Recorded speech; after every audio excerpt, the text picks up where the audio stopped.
السلام علیکم دوستو، میں ہوں محمد فائق اور آپ دیکھ رہے ہیں انفو ویوز۔ کیا انسان سے پہلے اس ارض میں کوئی مخلوق آباد تھی؟ آپ میں سے بہت سے لوگوں کے ذہن میں آئے گا کہ جنات انسان سے پہلے اس ارض کے چھوٹے سے سیارے دنیا میں آباد تھے، لیکن کچھ ضعیف روایات میں اور کچھ حوالوں میں ہن اور بن کا بھی تذکرہ ملتا ہے، جو کہ جنات سے پہلے کی کریشنز تھی۔ مگر اگر ہم زیادہ پیچھے جائیں تو فرشتے اور ارواح کا تذکرہ ملتا ہے، لیکن کیا ان سب سے پہلے زمین و آسمان کو جدا کرنے سے پہلے کیا تھا؟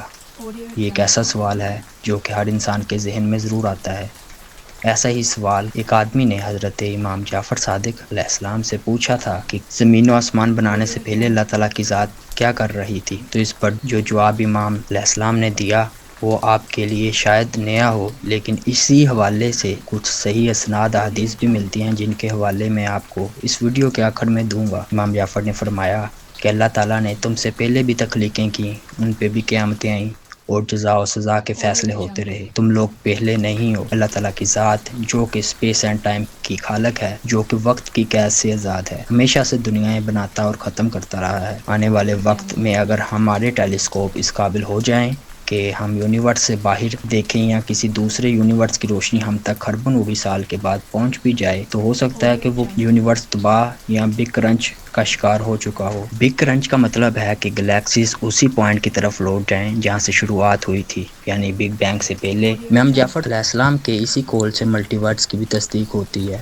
اور ملٹی ورس پہ بھی ہمارے پاس احادیث موجود ہیں، جن کی صحت پہ میں تو بحث نہیں کروں گا، مگر یہ ضرور کہوں گا کہ یہ کنسیپٹ مسلمانوں میں بدرجہ اتم موجود تھا، جیسا کہ حدیث پاک مستدرک الحاکم کی طلاق کے چیپٹر میں حضرت ابن عباس رضی اللہ تعالیٰ عنہ سے روایت ہے، فرماتے ہیں کہ اللہ تعالیٰ نے 7 آسمان اور 7 زمینیں بنائیں، اور ہر زمین میں محمد ہیں، ابراہیم ہیں، نوح ہیں۔ تو اس پر لوگوں نے سوال کیا کہ آپ اس کی وضاحت ہمیں دے سکتے ہیں؟ تو حضرت ابن عباس رضی اللہ تعالیٰ عنہ نے فرمایا، میں اس کی تفسیر نہیں بتاؤں گا ورنہ تم واپس کافر ہو جاؤ گے۔ یعنی کہ یہ حدیث اتنی گہری تھی کہ اس وقت کے لوگوں کو سمجھ نہیں آ سکتی تھی۔ اسی زمرے میں سورۃ طلاق میں بھی اللہ تعالیٰ نے اسی کا ایک ہنٹ بھی دیا ہے کہ وہی اللہ ہے جس نے پیدا کیا 7 آسمانوں کو، اور اسی طریقے سے اسی کی مثل زمینیں بھی، اور ان تمام میں اللہ تعالیٰ کے احکامات نازل ہوتے ہیں۔ اب آپ کو یقیناً ملٹی ورس ایک تھیوری ہی نہیں بلکہ حقیقت لگ رہی ہوگی، کیونکہ واضح نشانیوں کے ساتھ ہمیں پہلے سے بتایا گیا تھا۔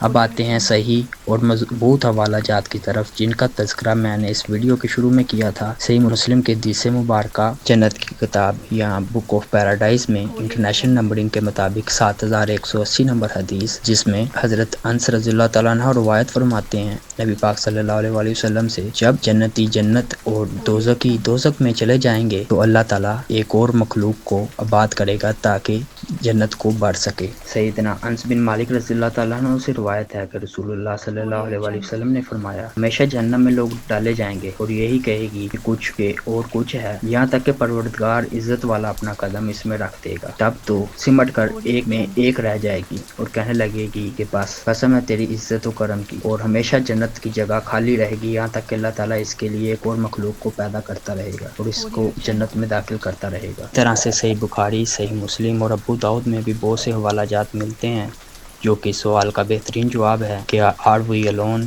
یا کائنات بنانے سے پہلے کیا تھا، یا ہمارے اور جنات یا فرشتوں سے پہلے کیا تھا۔ تو دوستو، کیسی لگی آپ کو آج کی ویڈیو؟ امید ہے کہ پسند آئی ہوگی۔ اپنی رائے کا اظہار کمنٹ سیکشن میں ضرور کیا کریں۔